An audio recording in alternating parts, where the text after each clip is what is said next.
I can't believe it, I'm coming to you from the top of the Sydney Harbour Bridge.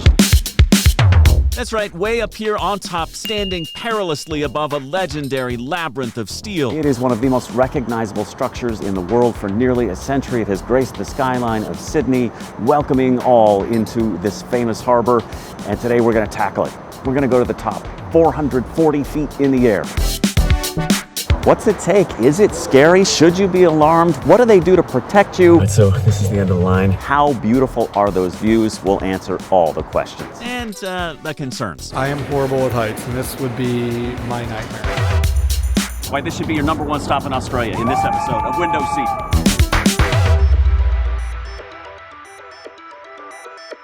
Hey everybody, it's Jeremy Hubbard right here, Sydney, Australia. Off in the distance behind me, the famous Sydney Harbour Bridge. When we were coming here, honestly, I didn't even know that this was like a tourist attraction that you could actually go to the top of, scale the outside skeleton of.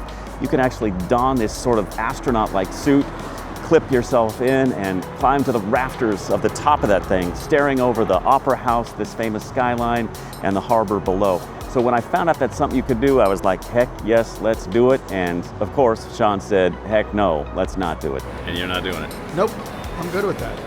Why not? Because I am horrible at heights. I'm afraid of heights like you have no idea. Oh, this is horrible. This is absolutely horrible. There's no way in hell I'm going out there. Not doing it. And this would be my nightmare.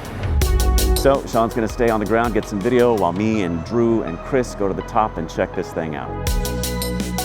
Couple of notes if you do think about doing this on your trip to Sydney. If you're in any way immobile, this probably is not the trip for you. There's a lot of steep stairs and catwalks that require some mobility, and so just know that it's not for everybody here too. And also, if you're scared of heights, this might not be for you either, although they definitely say that they have a team of people willing to help you overcome that fear, and plenty of people have overcome their fear of heights right here on the Sydney Harbour Bridge. So don't let that stand in the way. You can still get to the top. All right, so here's how it all works. Find your way to the entry of the Sydney Harbour Bridge climb. I'll put a Google Maps link in the video description below.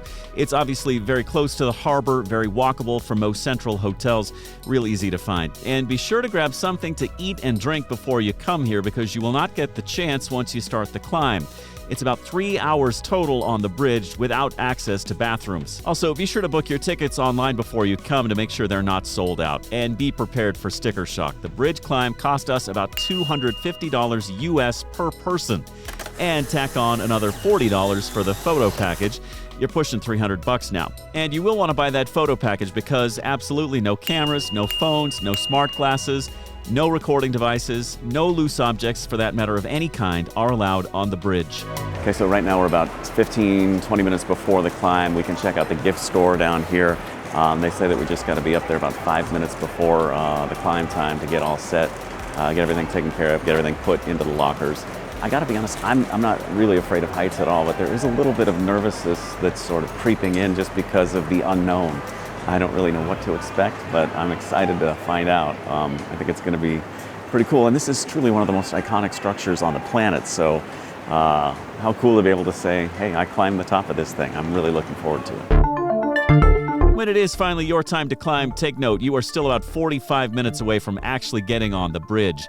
They dot every I and cross every T, explaining the safety procedures, the rules, and the regulations. It's a little baggy. They say that's all right. And fitting you with your climb suit, which is designed to keep you cool and safe and to blend in with the sky over Sydney, so you won't distract others who are looking at the bridge from afar.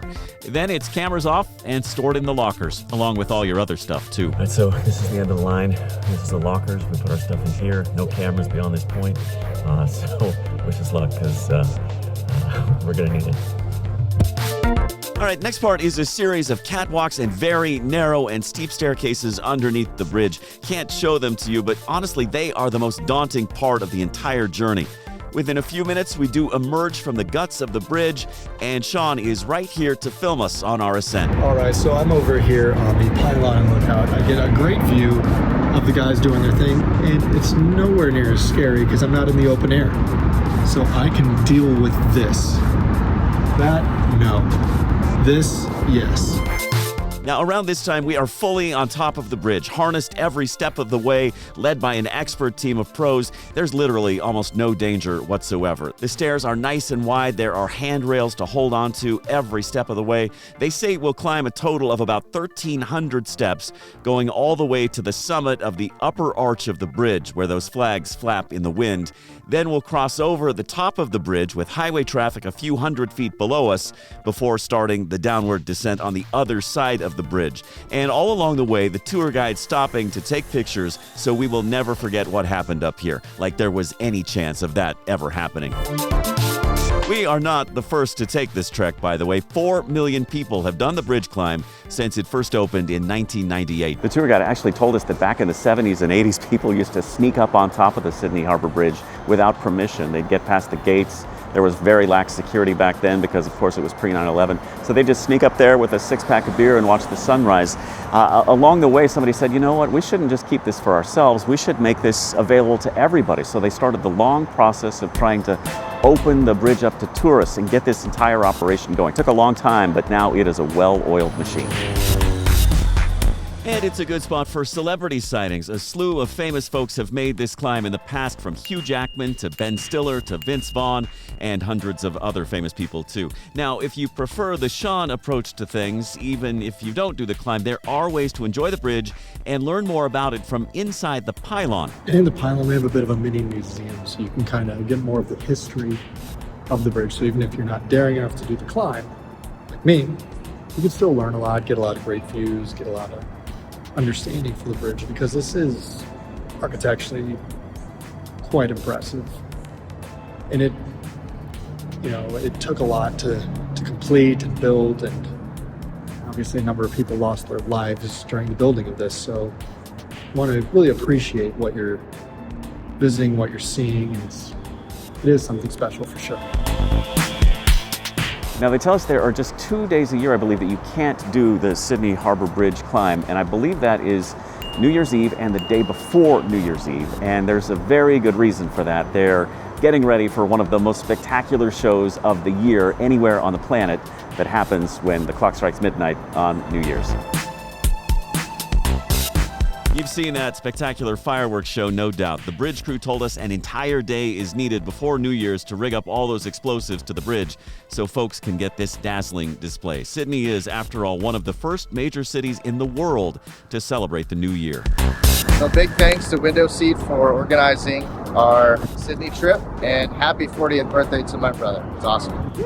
Before you know it, the time has flown by. We've taken tons of memorable photos, including this one with the Sydney Opera House off in the distance there behind me. We've learned all there is to know about the bridge. For instance, did you know it's the largest steel arch bridge in the world, and 53,000 tons of steel were used to make it? Well, after learning all of that, and after having spent about 2.5 or 3 hours on the bridge, we make our way back down the stairwell and back into the visitor center. And after a quick wave to that chicken Sean, it's back into the locker room. All right, that was seriously cool. I'm gonna tell you all about it. It rocked. After a quick change, we throw our suits into the old suit chute, and we're on our way, having experienced one of the most unique tourist attractions on the continent, and having seen Sydney from a truly jaw-dropping vantage point. My review, 10 out of 10, would do it again. So there you have it. That is what it's like to go all the way to the top of the Sydney Harbour Bridge right here in Sydney, Australia. And I'm telling you, if you're coming to this beautiful city, this should be the one thing you put on your list, because it's going to be so memorable. You're going to get some great images that are unforgettable, and you'll be able to tell your friends that you climbed to the very top of that thing. That's it for this episode of Window Seat. Hope you enjoyed it. Hope you make it to the top yourself. Have you done it? Would you do it? Let us know in the comments below. We'd love to hear what you have to say about it. Also, like and share the video if you don't mind, so we can keep the conversation going. And if you'd be so kind, hit subscribe so we can share the journey as we travel to every country on the planet. This is country 79 for me, country 81 for Sean, so 80 for Sean, something like that. So we're on our way. We're back with a brand new episode of Window Seat next Friday morning, 8 a.m. Eastern. In the meantime, check out one of these other videos from Window Seat.